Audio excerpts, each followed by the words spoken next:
this school year, starting middle school, I've done volleyball, basketball, track. So you've done it all. Yeah. Nothing has stopped you. Diabetes is not in the way. Diabetes is not going to stop you. No.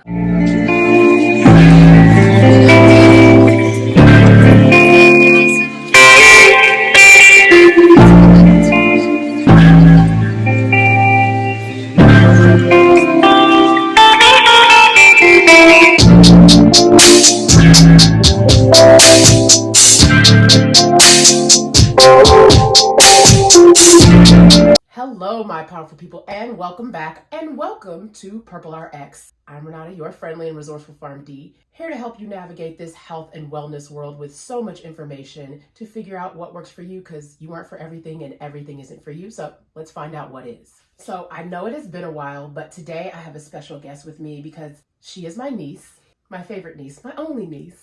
And we're going to talk about something a lot of people don't talk about, which is their illness or disease, or what happens after diagnosis and how we feel after diagnosis. Because a lot of times, a lot of us can feel alone. It can feel like our life has changed and we don't want to deal with it. And we are so much more different than everybody else. And a lot of times we need to feel empowered in our diagnosis and being okay with it. And she is a juvenile diabetic. So just a quick tidbit, a lot of people are probably like, what's Hashimoto's disease? Well, Hashimoto's is a disease in which your plasma cells start producing antibodies that attack your thyroid. So a lot of times that can happen in viruses or other illnesses you have might turn that on and start that autoimmune attack. And so it's going to inflame the thyroid, which is going to make the thyroid leak excess amounts of thyroid hormone, giving you hyperthyroidism. Well, over time, that inflammation starts to prevent the thyroid from producing any more hormones because your body has a balancing system. So it's going to be like a cyclic feedback. And so if you're producing more, it's going to stop producing hormone in order for there not to be an override in your body. So then that produces hypothyroidism. And those patients end up having to take levothyroxine because they're not producing enough thyroid because of what has gone on. So that is something that she has been diagnosed with. So we're just going to go through a little interview for y'all guys to see where she's at and where we're about to take her, because y'all are about to go on a journey with her. How long have you lived with type 1 diabetes? I was diagnosed. I had just turned 3, and I'm about to be 14 this year, so that is 11 years. now. It is. And Hashimoto's, when did you get that? Was that right after? It was, I think 3 months after I was diagnosed with diabetes. Okay. And since you were so young, how did it feel? It was something new. I couldn't just always eat how I did before I got diagnosed. I couldn't just eat. I had to check my blood sugar, and I also had to do shots because I wasn't on the diabetic pump or insulin pump just yet. Okay, so how did your family feel after you got diagnosed? I think it was kind of scary for them in a instance, kind of, because they didn't know what was going on, and I was just super sick before I'd actually gotten diagnosed with diabetes. So I think it was just like a transition and an adjustment to me having diabetes. Is it still a transition? It still is, because I'm not the same as I was when I was 3. So it is different. So was it hard in the beginning, not just because of the shots, but was it hard, and what were the actual difficulties that you dealt with?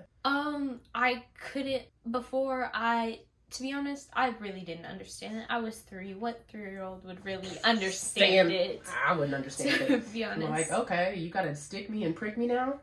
So when I would want to eat something, I would go into the kitchen just to try and grab something to eat, because that's what I was used to.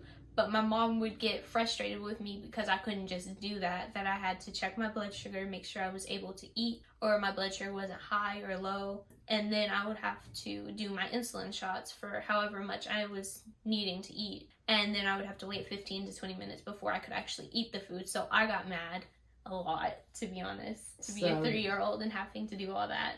It was frustrating. It was frustrating throughout the years. Now, I know a lot of times, even as young, were there more difficulties when you were younger? Did you have any complications where you had to go to the hospital? I think I may have had 1 or 2 complications, but it might have just been one. I probably wouldn't remember it. My mom might, but I don't think there was a complication. to be honest. There might have been one, but I'm not sure. Yeah, because I don't remember. I'm her aunt, so, like I said, so I don't remember any issues where Sia's in the hospital. It was just mainly your blood sugar might go up or your blood sugar might go down. Mm-hmm. So now that you are a teenager and you've been playing sports for how long? Since I had just turned 6 is when I started to play soccer, and I've been playing soccer ever since. This school year, starting middle school, I've done volleyball, basketball, track.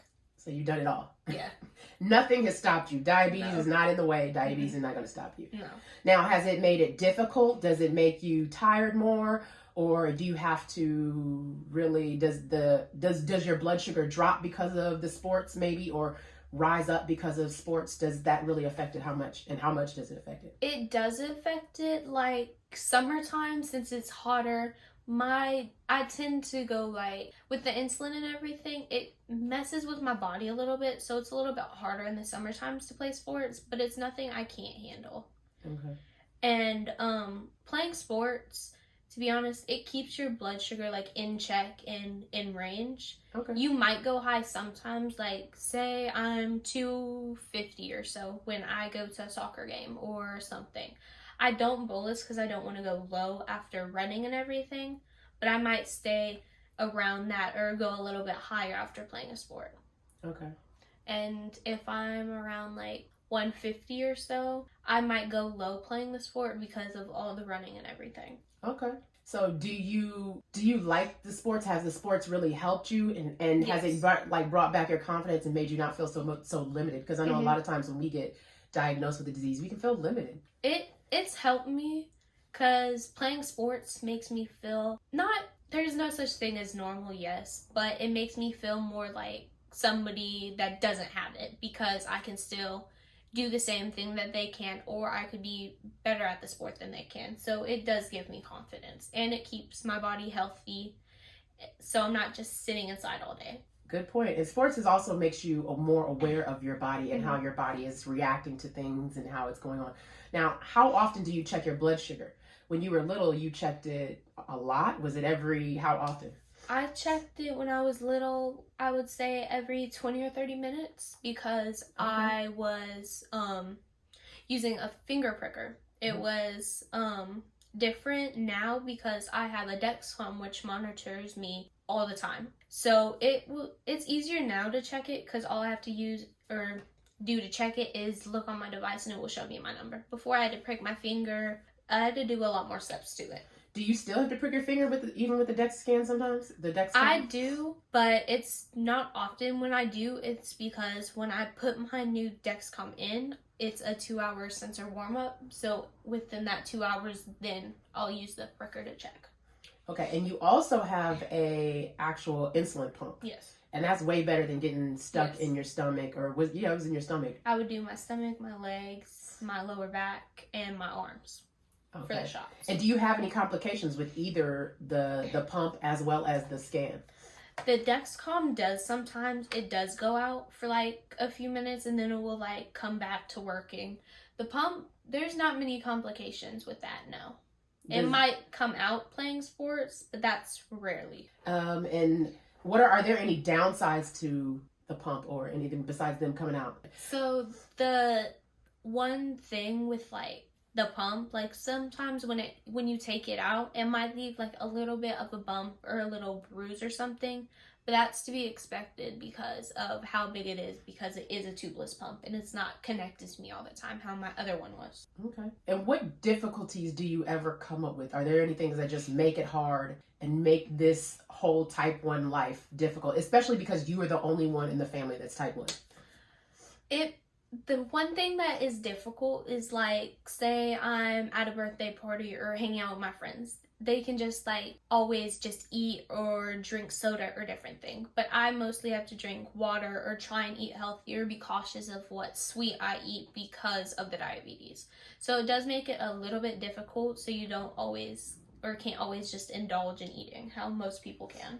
So it requires you to be a little bit more in check with with what you're intaking and what your health is and what's going on with your body. Basically, it's just like an extra step. It's an extra step, and that extra step gets annoying, doesn't it? I feel you. It can get real annoying when you're having to pick a salad or pick a vegetable and everybody's like, I just had 5 pieces of pizza. Or cake or different things. Yeah, so that can be differently. So besides that, do any of your friends make it difficult, or do they help you, or do they support? Do you have a pretty supportive friend group? I do have a pretty supportive friend group. I love my friends because they, even though they don't have it, they still understand and they're patient about it and different things. So I love it. Okay. And what about family? Do you think they're supportive enough, or yeah, they're supportive enough. Do you think that what do you feel? Do you feel sometimes like you're, of course, you can be like the only one in this because you're the only one with type 1. Mm-hmm. Sometimes they act like they understand or they get it, which gets annoying because they don't, and they won't ever because they don't have the diabetes. And I think that's what a lot of people don't get. A lot of outside people, when it comes to having other diseases, even cancer, other issues, it can be difficult when you're trying to tell somebody what they need to do or how they need to be. And it's like, you're not living with this. You really don't understand. And people try to simplify the disease, don't they? They try to be like, oh, all you have to do is this, this, and this, and you're good. It's a lot more to that. And it is a lot. It's a lot more to it, because a lot of times what people don't understand is that this is dealing with, along with her Hashimoto's, her thyroid, and the juvenile diabetes, those are all interacting with her endocrine system. And her endocrine system is basically the system where most of her hormones are getting released and pushed out when it's time. So cortisol, all these other things are being affected by not just her diabetes, but also her Hashimoto's, and also in becoming a woman on her menstrual cycle. That is another added thing that she has to see, how it affects her body and how it affects how our body's going to react to her environment, react to her emotions, as well as react to any kind of food that she eats. So it's a triple step threat that she has to kind of deal with, that can be, sometimes you don't want to deal with it. There's a lot of things, even as adults, we don't want to deal with that responsibility. We don't want to deal with it today. We would rather not deal with it today. But every day, every moment, she has to think about this. So it feels like it can take over your life. And I brought her here on this interview because she's been feeling like that lately, like this is her life, and it's not going to get any better, but it can and it will. And I also want to teach you guys how it can and it will. And this does not have to be a end of times kind of thing. It does not have to be this is my life and this is the only way I have to see it. I want people to feel empowered in their health and empowered in whatever diagnosis that they have, that your life does not have to end with that, nor is it over, nor is it totally just different, but you just have to be more aware of your body, which means you're a step ahead of a lot of people. So I have a question. Is it difficult to be healthy? It is. It really is. But other times, how some people, like, say they don't eat healthy or they eat more than they should, their body they don't feel right after. They might feel sick or they might feel bloated or something. Eating healthy helps you feel better, you have more energy, you're more happy because you're eating healthy and you don't feel sick from eating all the junk food and different things. Yeah, and what we have to understand, it's not so much that well, you can call it junk food, but it's just not so much that it's junk. It's just things that we don't have to have all the time. And I think sometimes we get stuck in having them all the time. So what makes you feel empowered, even if it's not eating healthy? To be honest, it's seeing other kids, like, going to school or playing sports, and you see other kids with diabetes and them enjoying sports or being really good at their sports. It's empowering to see other people are doing kind of the same thing that I'm doing. It makes me feel empowered. Okay. So have you had I remember when you were younger, my dad worked for the Lions Club. Mm-hmm. So Papa worked for the Lions Club, and you would go to those camps. And how did you like the diabetic camps? The camps were fun, but it was different being around all kids that are all diabetic. But the thing is, we're not all the same. We come from different backgrounds, different families, so it's different because we don't have the same experiences. Yeah.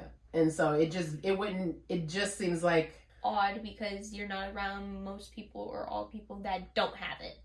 So it was kind of different. So it was kind of different because it's like all of y'all had it and all of y'all have this, and it just feels like, it kind of can feel like this is my disability, we're just going to accentuate that disability camp. Yeah.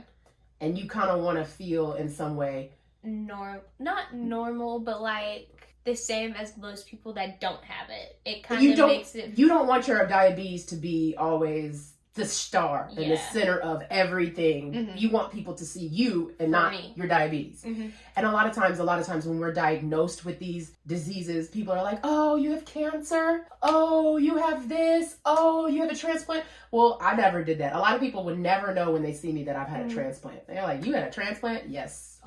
In August it'll be 14 years in. And a lot of people, and I don't want people to see, "Oh, you had a transplant," or "Oh, your kidneys are failing." And it's like, okay, I'm just Renata. I'm a person here. Yes, I'm going through that, but that's not all of who I am. And a lot of times when we have diabetes and at home, the attention's on us. You're eating this, you're doing this wrong. It can just make you feel like, oh my gosh, I just want to be normal, feel normal. And so it helps to take the power in our own hands and us take the steps first in order to do that. Now, how has Hashimoto's really made it complicated? Not really, to be honest. I never really got the Hashimoto's thing. It was just along with the diabetes. All I have to really do is take a pill for it, and then they check my thyroid every time I go to the doctor. It was, I used to think it was just something every diabetic had because I had it. So it was kind of confusing when I found out that I had it, but not every other diabetic has it. But a lot of diabetics do have Hashimoto's. Because, again, that's your endocrine system. And what we forget a lot of times with our thyroid is our thyroid releases hormones, which is all going to affect our endocrine system. And we don't see how, if you have type 1, it's going to turn, that virus can turn on that whatever gene is being clicked or whatever, and then it allows that to come in. So your whole endocrine system is like, I'm gonna work this way, not that way. And so that's what you're dealing with. And it probably does feel like that. Sometimes when you're tired, that might have to do with the diabetes and Hashimoto's together. So that's why we are going to start this announcement. We are going to do a Cooking with Saya. So every week we're going to do a show trying to work on finding healthy options, what things we can find out in the world, how you can navigate hanging out with friends and eating healthy, or what your choices and options are. Because a lot of times we feel, it makes you feel more limited when you look at what you can't have instead of looking at what is available to me. And so that's what we're going to do. And that's what I'm teaching her to do on this journey, is see what is available to you, because your options are more vast than we think they are. We're just looking at what we're limited to. And so we're going to talk about what we have available to us. And we're going to taste test some things. We're going to cook some things. We're going to go shopping, grocery shopping and some things. We're going to check outside when she's playing sports and how her diabetes is going to affect that, maybe in days of how she feels. Because a lot of times what we don't know is what we're eating is affecting our endocrine system and how we feel, and affecting our diabetes as well as how we feel. And a lot of things that we're interacting with and coming into is going to affect that disease. And we want to be empowered by knowing how is that affecting us and what we're dealing with, and knowing how we can combat that, or knowing what we're just up against. Because knowing what you're up against is half the battle. So then you're knowing like, oh, it's just this, instead of feeling stuck or feeling lost and feeling limited. So we're not here to limit anybody. We're here to expand and show you your options. So follow us along, because it's going to be Cooking with Saya. Well, we're just going to hang with Saya, and we're going to see how it does and empower her even more in her choices, because type 1 is for the rest of your life at this point. And if you're a juvenile, we want to teach you how to transition through each part in life and make it look easier, make it look fun, and make you feel like you are a regular person, because at times it can make you feel very isolated and make you feel very much like an individual, and like your diabetes is the star of the show and people aren't seeing you. So it's time to see you and your abilities and what you can do. So follow for more. Don't forget to like, subscribe, comment. If you have type 1, or if you have any other disease, anything like high blood pressure, high cholesterol, any thyroid issue, any kind of disease, and how you're living with it and how you're dealing with it and what has helped you throughout life, because we want you to follow along. We want you to like, we want you to subscribe. We just want you to come along with us on this journey. Thank you guys again.